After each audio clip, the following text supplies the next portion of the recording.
when we was off the air, when we wasn't on there. Why did he have to say that though? Exactly, I told the people what you being here doing. Ain't no me. Look, spirit fingers. Spirit fingers. Oh my goodness. Morning, Yo, everybody. say spirit fingers. Can you say that? I hate this place. It would be stinky fingers. Stinky finger. Stinky finger. Are y'all dressing up tomorrow for Halloween? We Yes, should. Let's do it. I'm with it. Yes, come on. You dressing up? Yeah. All right. Down. Let's do it. Okay. I gotta go get a costume now. Don't come in here like Batman, like nothing corny. We did that already. You dress like a black man now, you white Dominican. She said Batman. Not, no, shut up. Let's get to Jess With The Mess with Law and the Yeah, man. So Tekashi 6ix9ine. I don't even know the last time I've actually, as a news reporter, had news worthy enough to talk about with him. And it's sad that this is the news that it is. But Tekashi 6ix9ine was taken into federal custody yesterday in New York. He was taken into custody because he violated his supervised release when he decided to travel to Vegas without pre-approval. He also tested positive once in custody. He tested positive for meth, which Tekashi said, he's saying it's Adderall. They're saying it's meth. I don't know the concoction of the Adderall drugs. So I don't know if you would test positive if you're on Adderall for meth. I don't know. But he was arraigned yesterday in New York, and they set his next hearing for November 12th. Now, you guys remember back in 2020, all the RICO and all that stuff was happening. He avoided 47 years in prison by cooperating with the feds. He snitched. And now he's back in federal jail custody. In Brooklyn with all the same borough where he snitched at? Are they crazy? Yeah. There's no way they putting him in general population, though. Come on, y'all. You think so? Yeah, well, even if not, you don't think he can be touched? I don't know. But his that's crazy. He'd be a snack in there. Oh, with all the colorful hair? Is that what? I'm just talking. I meant to. Like I should have just said food, but he. Okay. I'm like, snack. I don't know why. When you said snack, I started thinking like, Skittles, rainbow. M&Ms. The judge didn't see none of that?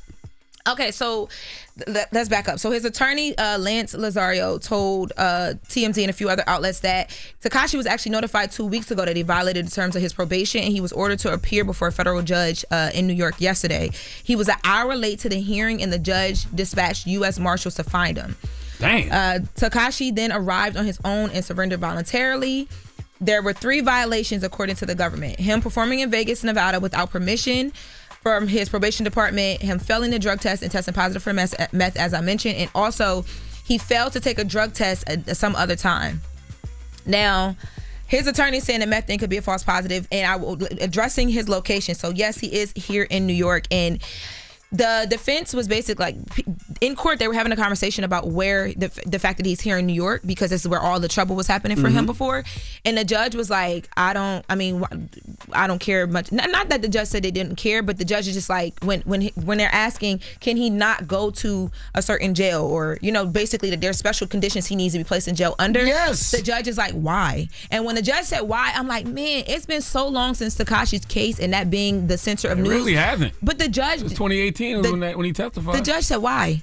And so when the judge said why, they're like, well, there's special things that we need to talk to you about. Can we talk about it in confidence? So then they came back, and the judge was like, listen, he needs to be detained. And I think based on them having to go send people to find him, they're worried that if they let him out and don't detain him until his court date, something could happen. But think about this. He has 5 years probation. He did 4.5 years, so he had 6 months left, right? Yes. Now he might have didn't do what he was supposed to do under his probation terms, but they're going to put him back in the jail where he snitched on all those people? The law is the law. He should have thought about that before he was out there violating the terms of his probation. Yeah. Yeah, so it's really not that difficult. What the prosecution was saying is, like, number one, he's a threat to himself because, as you see, he's failing drug tests, and then also they mentioned the fact that he's not showing up for certain things, like he's just doing whatever he wants to do. Jesus Christ. And we have he actually spoke to outlet. He spoke to TMZ. What was that, like last week, 2 weeks ago, the 8th, October 8th. 2 weeks ago, about like this new deal that he had. I didn't even know he was still making music, but he spoke to them about it, and he was talking about him staying squeaky clean, out of trouble. Let's take a listen.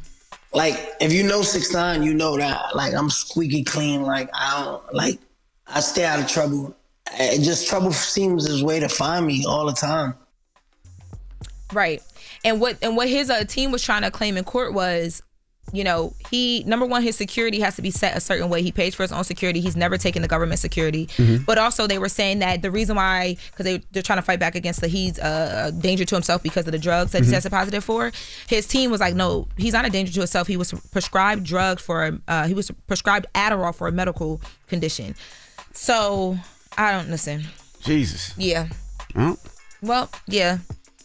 That's crazy though, right?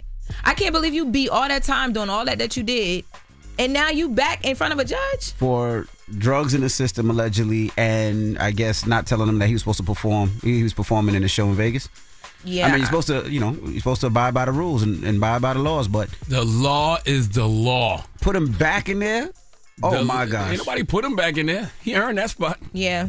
And he did apologize in court. He said, I want to apologize for arriving late this morning. He talks about the fact that he doesn't live in New York. He lives in Florida. He woke up late. He's been on probation for a while since his release, and he's been able to obtain it since 2020. And then the judge said, move away from the microphone. I'd like you to understand that. Yeah. Wish him the best of luck, I guess. Dang. All right. That's all you got? Yep, that's all I got. All right. Well, we was talking about the braids under the wig, and now... never mind. Grabbing. The wig hurt? No, I'm just thinking about the fact that he about to be in there with a lot of people with the braids, with the meeks, the braids to the back. He's really about to be locked up. At this point, Lauren, just worry about yourself. You know what? I'm sitting here with you. Just worry about your braids. All right. Well, that was Power Jess bottom topper. With the I mess. ain't never letting that go. God damn. How verse can you be? A power bottom topper. God damn. Whoa, it sounds so fly when you said it. Say it again. That is Jess with the mess with Lauren LaRosa. All right. You want the Boosie fade? What you want? When we come back, we got the People's Choice Mix. Get your request in right now. It's The Breakfast Club. Good morning. Wake that ass up. Early in the morning. The Breakfast Club.